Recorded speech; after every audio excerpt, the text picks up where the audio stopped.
was a hard-fought game. I know Coach Pollock has been very pleased with his team, and I think they're going to be in the Big South tournament maybe for the first time in school history.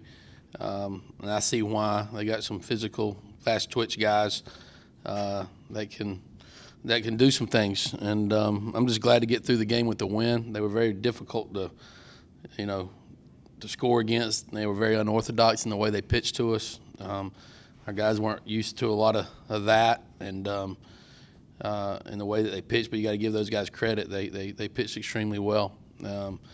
It's not the stuff that you see in the SEC, but it was very, very effective. And on our side, Widener and Reed were terrific. It was really maybe the best I've seen Taylor Widener throw since he's been here. And I hope that bodes well for us going forward. I mean, his curveball was outstanding. Kind of about in the second or third inning, Coach Myers ditched his slider. He started throwing a curveball, and that made all the difference in the world. I think that produced a lot of the strikeouts. That kept them off balance. They were thinking about 3 pitches instead of 2. And not only that, not only was it a pretty darn good pitch, he threw it where he wanted. So that was the story of the night. We pitched, we played defense, and got to continue to figure out things from an offensive standpoint. But at this time of year, every win's a big one and every win's a good one. And so we'll take it and get 2 good practices in before Texas A&M gets here on Friday. Question.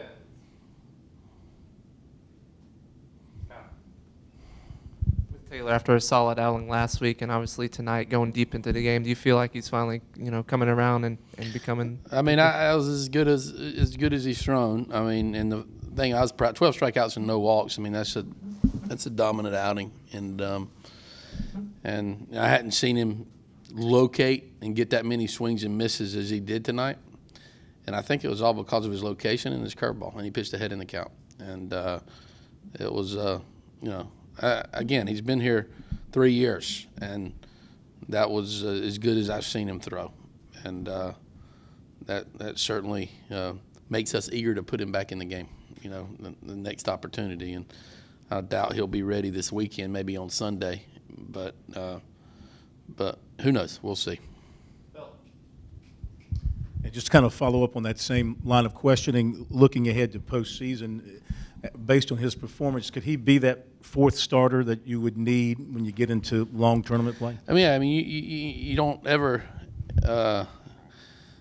you need, sometimes in a regional, especially if you lose a game, you certainly need 4. And we would feel great about that. But I'd also feel great about with that curveball he threw tonight. If he can throw that thing in the 8th inning, I'll put him in there in the 8th inning, in a relief role too, because he has experience doing that. He'll give us some versatility if we're lucky to get into a tournament scenario in which we need some depth in our pitching staff. I think he showed he's pretty darn good. And if he throws like that, he's as good as we have 4 weekend guys. Kind of how I looked at it. If you judge the way that he threw just on today. Now, that was I hope that gives him a lot of confidence. It should, because that was impressive. That's 3 straight games. You probably haven't done what you wanted to do offensively. What kind of gives you some confidence that y'all will be able to hit this weekend? Well, I mean, because baseball's a funny game, and there's been times this year in which we've hit really good pitching staffs, and I don't put much stock into how they performed honestly today, because we're not going to see 63-mile-an-hour, 65-mile-an-hour off-speed pitches this weekend. We're going to see elite first-round arms. And when we've seen those guys, we've hung in there pretty good and battled and competed pretty good, from the Ole Misses to the Vanderbilts to Floridas to, runs are hard to come by in this league. And we've been very competitive against some very, very good arms, and I would expect no less this weekend. We're going to have to compete to have a chance. So we'll see. It was good to see Alex get a hold of 2 balls, and I thought Dom was 0 for 4, but I was very impressed with a couple of his swings, and a couple of his swings I weren't impressed with. And I know Jonesy is just in a big-time rut, but he hit 2 balls on the screws too. So I got confidence in our guys. I'm going to keep putting our guys out there, and they'll find a way to win as they have all year long.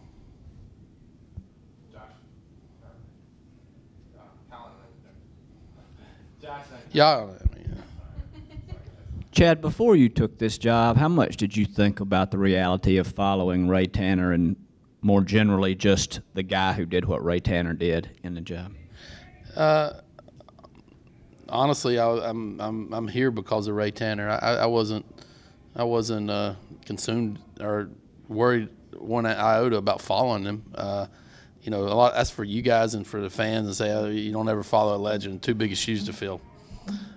I just want to coach. I could care less who it's after or who it's before. Or, I mean, Ray Tanner taught me about everything that I know, and it's you know, I learned an awful lot from him. We talk daily, and I know that he understands what we go through on a daily basis, and I know he's appreciated the heck out of this team this year. And but I don't. I'm glad I got to follow him, to be honest with you, because I got to learn from him. And without following him, I wouldn't have been able to learn from him. So actually, I consider that, you know, an advantage, honestly, because there's pressure to, you hear people say, well, there's the pressure, you know.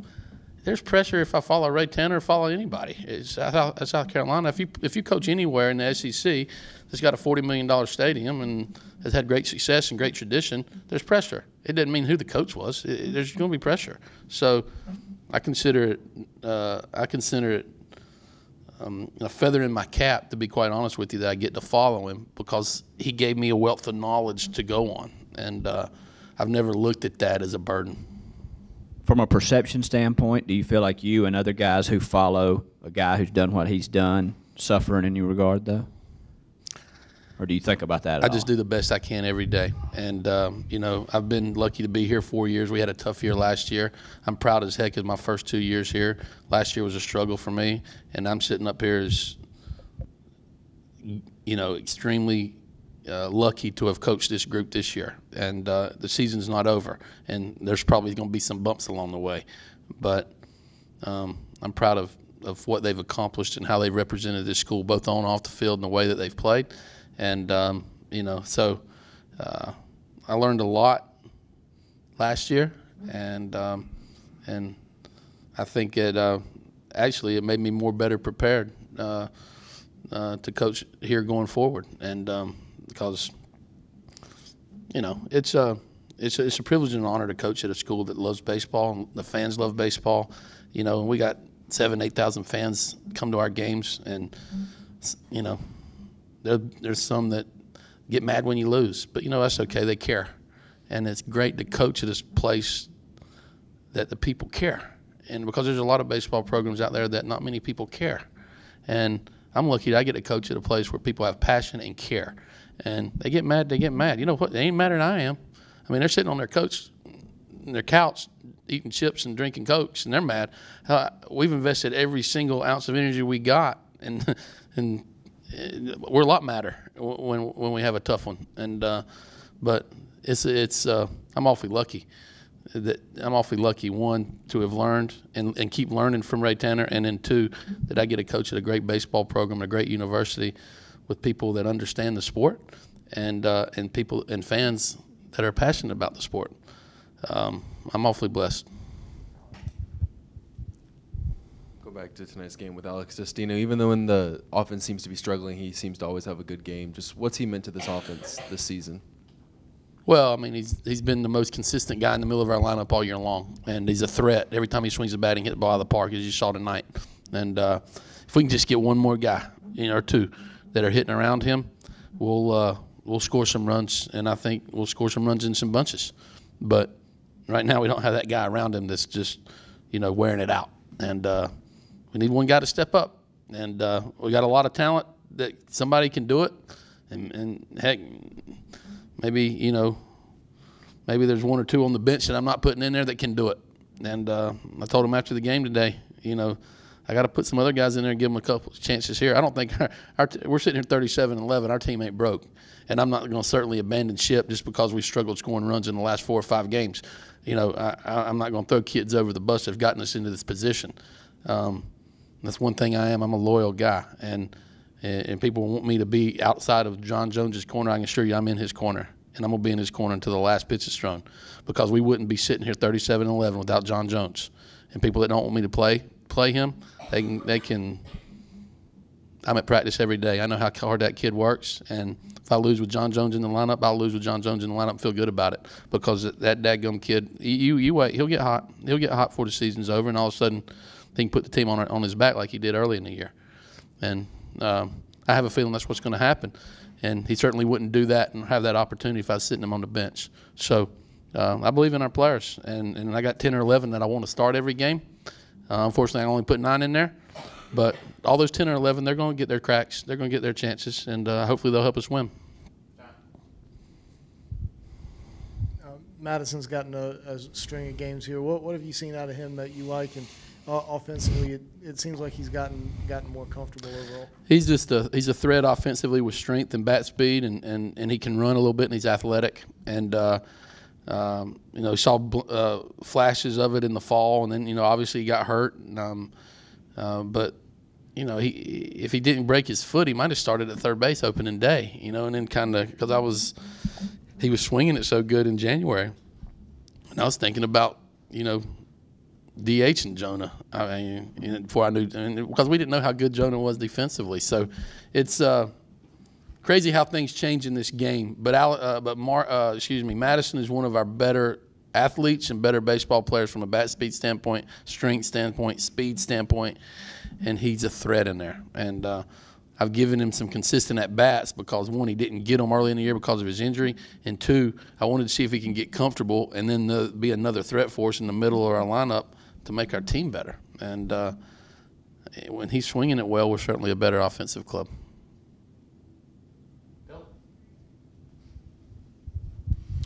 Kind of hesitate to ask this question, but Brandon McIlwain, what are you seeing in practice from him? And he's been very good, and I've wanted to get him in there and get him some at bats, but the games have been too close, and I've been a little bit gun shy to do it, and he missed a lot of time. I mean, he wasn't here a lot, and I can't just throw him in there in front of T.J. Hopkins, he's been here every day and produced some results. But Brandon's a great kid, and if you watch him in batting practice, you might wonder why I'm not playing him. But when baseball's a funny game, and I'm not going to upset the apple cart too much in regards to the team, but Brandon's got a bright future playing baseball, and he's got a bright future playing here. I don't think one inch less of him because I'm not playing him. It just was a very inconsistent spring for him from a time here to be able to stay sharp. And then when we got to win, and then we got started winning, and you got to stay with those guys that have been, that you've been winning with. And I wanted like crazy to a couple games to get him some cracks, and I certainly will if our next midweek game I can get a chance to get him some at bats. That's what I want to do, because honestly I want him in there versus a left-handed pitcher from time to time, a pinch hitter. Kid can hit him in the seats, but he needs opportunities to do it, and those have been hard to come by. But attitude-wise, ability-wise, talent-wise, I know why he's so highly thought of, and I want like crazy to be able to play him here as we go forward. But it was a learning experience for Brandon this year, going through doing both sports, and it was a learning experience for me.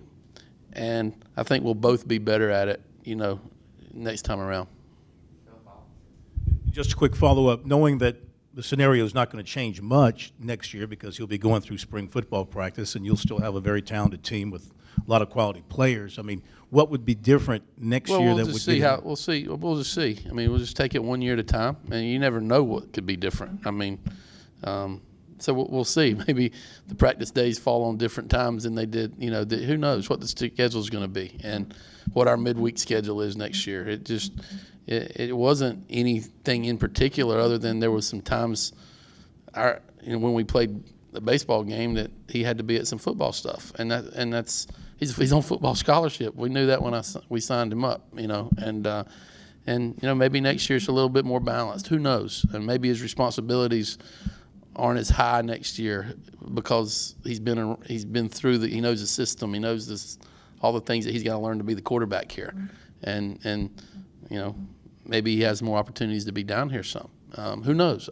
And if it's the same, and he's not down here much, maybe I can get him in there earlier in the year a little bit more, and then when he comes back, it's not, you know, he's been a part of it. And, you know, I'm sure I'll be a lot better at handling it next year than I was this year. But at the same point in time, you know, we were having success, you know, with our 10 or 11, 12 guys. And you don't just all of a sudden stop doing what you're doing that was enabling you to win some games.